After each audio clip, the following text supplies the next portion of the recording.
Yeah, fellow Africans, you're welcome back to the ESOSA blocking station, the African Liberation Center, African Defense Line. It's been a while due to some circumstance that was beyond my control. I couldn't come live, but behind the scene, there's a lot happening. There's a lot going on, and we know Africa was hit very hard. Was hit very hard last week, and we have a situation in Morocco. We also have a situation in Libya, and in all Africa, all other African countries like Niger, Gabon, Burkina Faso, then Guinea, and so many other countries that are really hit hard, that need our help as an African. But let me just start with this. Uh, Many Africans have taken or are trying to make their way through the sea to Europe, to Greece, to Italy, and to the Great Britain. And there's a lot of human tragedy that is really going on in those areas right now.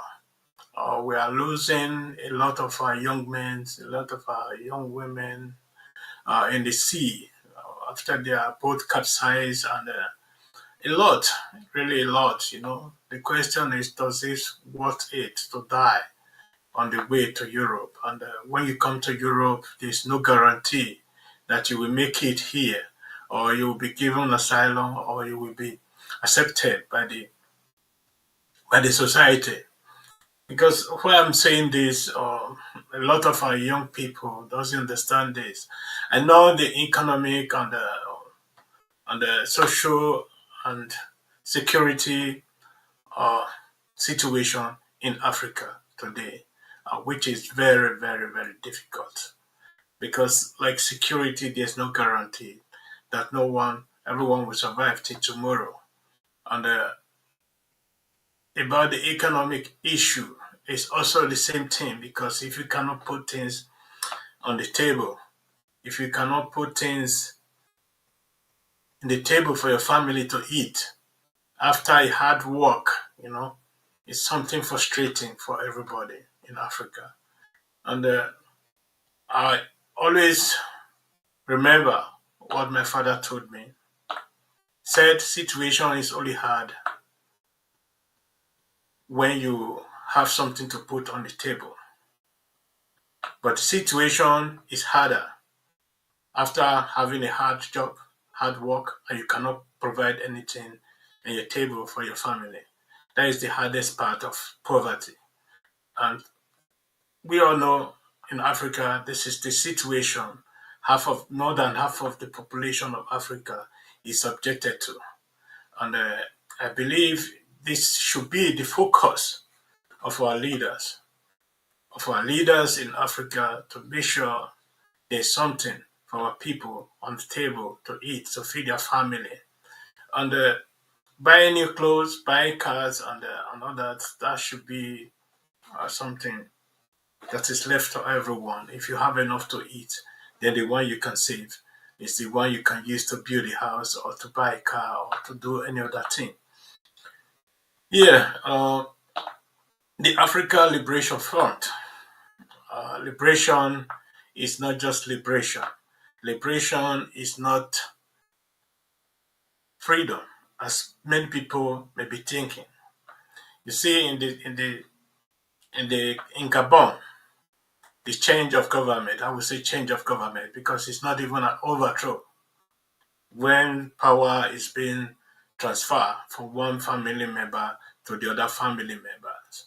We have been seeing such a situation in Africa, not just now in Gabon, but we saw this in Congo, Democratic Republic of Congo, and In so many other African countries, we have seen this, and this is very, very disturbing because I will say these families are not the only people living in that country or living in that area.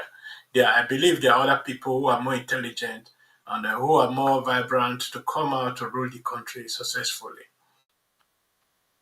Yeah, and apart from that, you see in the case of liberation, how our people are shouting in the social media, talking about the jail is being liberated, uh, Mali is being liberated.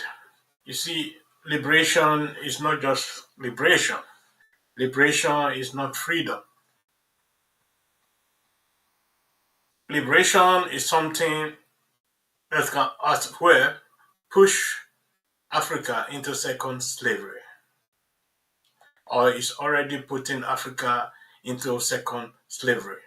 Why am I saying this? I'm saying this because of what I am seeing and what we have been seeing in, in the world today, in the newspapers, in the television broadcast, and the intelligence gathering that and the information gathering that has been going on for a while. You see, in the case of Mali, Burkina Faso, and Niger, I don't think they are liberated. You see, when you leave, when France is seen as enemy, and we are bringing in Russia to replace France, sometimes the enemy you know you can control is better than the enemy you cannot control. Because I don't see Russia as a friend of Africa, and I will repeat this 100 times. Although many people will now come to say Africa was not enslaved by Russia or China. Yeah, that is correct.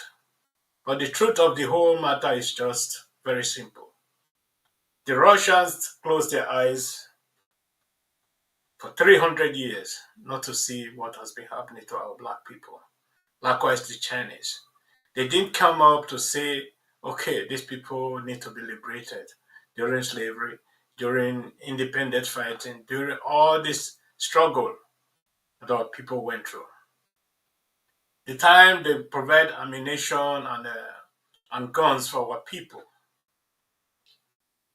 was not even trying to help our people.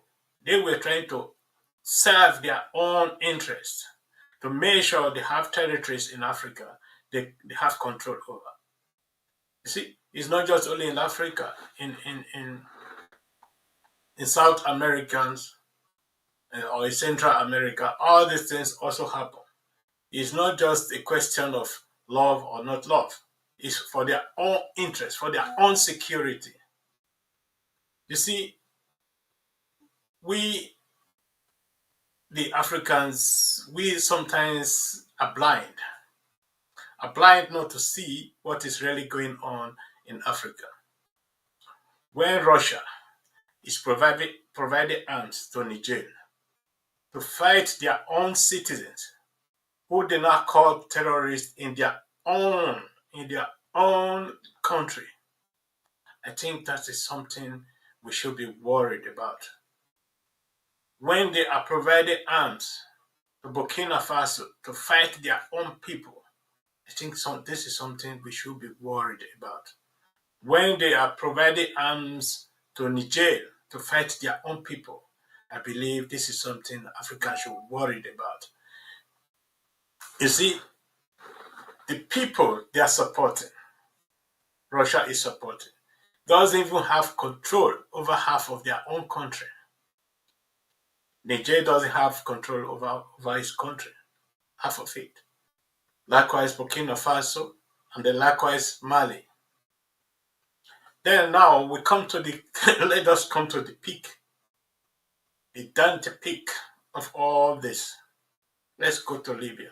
You know, something happened in Libya in the beginning of this week. Claim body count now, dead body count now, over 11,000 people. And so much are still missing. You see, we have not seen Russia. We have not seen the European Union. We have not seen any European country that come out to donate for this African country. We see this in Morocco with the earthquake still going on. You see, the problem we are having, we Africans, is that we cannot really help ourselves. If we can help ourselves, if we provide for ourselves and then provide for tomorrow, I don't think there's anybody, I don't think there's anybody that can be coming up to say they want to divide Africa. They want to do something about Africa, providing Africa ammunition. You see, when you go to come to Europe, it's very difficult to see civil wars going on. Why? Because each country can take care of themselves. Go to United States of America. Texas take care of himself. California take care of himself. You can only see civil wars in Africa because of some greedy people, not even the leaders, but because of the greediness of our citizens also. Because we, who is blaming or who are blaming our leaders, are even more worse than the leaders. You see, when we see a murderer, like in the case of Burkina Faso, like in the case of Mali, in the case of Niger, everybody's clapping, just clapping their hand, clapping their hand. Ask me, did you go to the background of all this issue to find out what is really going on in those countries? Nobody go to this country or try to collect information or intelligence from all these countries and assess it. And then, before you come starting on your social media to start deliberating on issue that you doesn't understand. My take on all this it's just lack of intelligence in some way, and a lack of knowledge, and lack of basic education. If you understand the nature of things, for example, in the jail, I don't think you will be coming up with this propaganda we're having in the social media today. Why? We have seen that Niger is divided into three places. One side has the government, who now call themselves government. We have some rebels somewhere, and we have some Islamic rebels somewhere else too. So, likewise, Burkina Faso, in Mali, you see, the day you started calling your citizens terrorists, then that is the biggest mistake every government, every government made in Africa. If people oppose or doesn't agree with the system of government you are practicing or some project you are embarking on, these people will automatically be declared as state enemy number one. And that is one of the biggest mistakes Africans are making. And now they will carry all their weapons they have to start fighting these people, evicting these people from their area, and doing all sorts of nonsense to these people. In the case of Niger today, go to Niger and see for yourself what climate change has done to these people. Climate change that has been caused by so many countries in the world. The European countries, then we have the American, then we have the Chinese, then we have Indian, and we also have Russia, who are contributing to the problem of the climate change in the world today that Africa is currently suffering from. In Niger, there are some areas you cannot even plant anything. You cannot even find water to drink. These people who live in that area, they don't have anything they can fight for. The money the government is using to buy weapons to attack these people can be used for so many projects that will really help these people. That can really help these people to bring them back to life, to bring them the areas to life again, so that these people can be living as they have been living before in those areas. But that is not possible because the government is chasing them. The Russians, Wagner Group is chasing them, and the other terrorist organizations are tracing these people just like that. You know, so we have this case also in Burkina Faso. We have this in Mali. I don't know why some Africans will just be exaggerating on the social media. What have we done for these people? Rather than calling them terrorists, rather than calling them enemies of the state. You see, that is the question. Russians are providing Malians, Nigerians, and Burkina Faso ammunition, arms, military equipment to start to fighting their people. But they are not contributing to the development of those states. No one is contributing to the development of these states. What Russia is doing in those states are not liberation. These are second slavery, and Africans should wake up. You see, when I started this broadcast, I started with African people crossing the sea to Europe. These people you see there, most of them from Niger, most of them from Burkina Faso, most of them from Mali, and all other engulfed Africa countries that are really suffering today.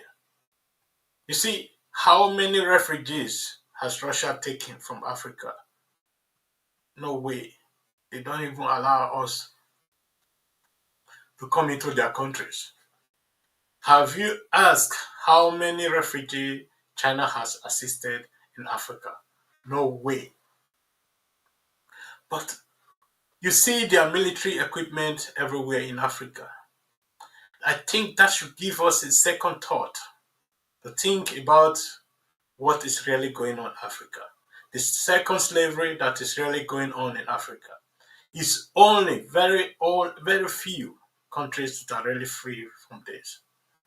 When I look at some areas today, like somewhere like Somalia and Eritrea, you see, Somalia has one of the best sea crossing points you have ever seen. And now a few years ago, the Europeans come up, the Chinese, the Russians, the Americans, they come up to say there are pirates in the Somalia Sea, that they are hijacking their vessels and all that. Because I'm going to make this short, not just for this to be too much. See, no African country cares to ask the question, why are these people doing this? How come these people who are very free people before now are doing all sorts of this? You see, when you go to those areas, when you do your own investigation, intelligence gathering, and information gathering, then you come to a point to understand these people also. That these people, they are not even terrorists. That these people, they are not even rebels. When you go to those seas, you see the American trawlers that is fishing in those areas. Then you will see the Chinese, then you will see the Europeans fishing in those areas that provide income for our people before, the Somalians. And now There's no more fish. These people need to go deep and deep and deep into the sea before they can even find fish to feed their family, not even to talk of selling. You see, if everything that is in that area have been fished out, and our people doesn't have anything to fish again. And now, these people now wake up to say, oh, we have to protect our sea. They started grouping to say, okay, we have to drive these people out of those areas. And now the Europeans just understand the first thing they did was just to start calling these people pirates, terrorists, and this and that. You see, they sent a lot of warship to those areas to protect their own interests, to protect all these fishing industries that is fishing in those areas. But African, we're not asking any question. Why is this going on? Why will America send their warship? Why would the Chinese send their warship? Why would Europeans send their warship and Russia send their warship, even the Saudis, to the Gulf of Africa, to the Sea of Africa, to, to protect their people and say our people are terrorists, they are pirates? You see, these are the questions, and this is just the problem of our leaders who cannot come out to talk the way everyone will understand, who will be hiding under their chair. I would say under their chair or under their carpet, who cannot come out to have a voice. Those leaders, all these leaders you people are praising, they are one of the worst leaders I have ever seen. When you see this, a leader of South Africa who sold their people for vaccine and get no reward. Then you see Rwanda, who is helping the Westerners to loot Congo, Democratic Republic of Congo. You see, Uganda president, who is the puppet of the West. You see, there's a lot just going on. I will also mention Nigerian government. I hope Nigerian government will leader will learn fast, not to be used as a puppet. Because I can't understand our people, why we are doing what we are doing, and or people are paying us to be coming on social media to be damaging the image of Africa, the image of Nigeria, for example. It might be jealousy because nobody wants any African country to rise. And I can tell you that South Africa are being manipulated day in and day out, not even to fight for their own interest, but also to fight for the interest of the white people living there and for the Westerners. Not just only Westerners, for the interest of China, for India and Russia. Nigeria is doing its best to cope with all this isolation. People are trying to isolate Nigeria and all that because they know exactly when Nigeria rise, then Africa will rise. If Nigeria doesn't rise, Africa will not rise. Because South Africa cannot offer us anything.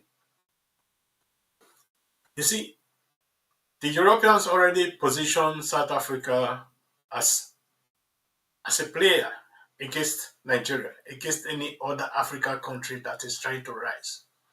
Before, they positioned all these North Africa countries. But now, these North Africa countries are not giving them a full listening ear.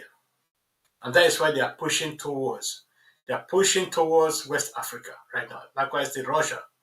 Russia is doing a lot of things with the Algerians and all that. And likewise, they are doing with Mali and all those because they are gaining access into West Africa because West Africa is one of the richest with mineral or blessed mineral resources in Africa as a whole. And this is what the people are looking into now. They are coming and we need to protect ourselves. We need to provide for ourselves. We need to equip ourselves to make sure we can be able to defend ourselves. Those of you clapping now, you people will be crying later. And that is going to be a very, very dangerous one for every one of you. So thank you very much.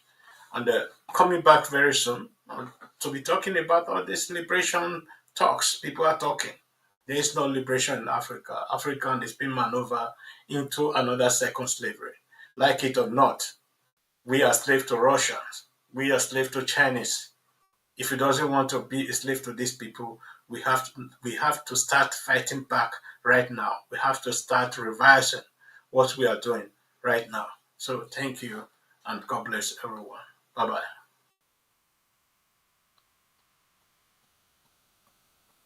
Yeah.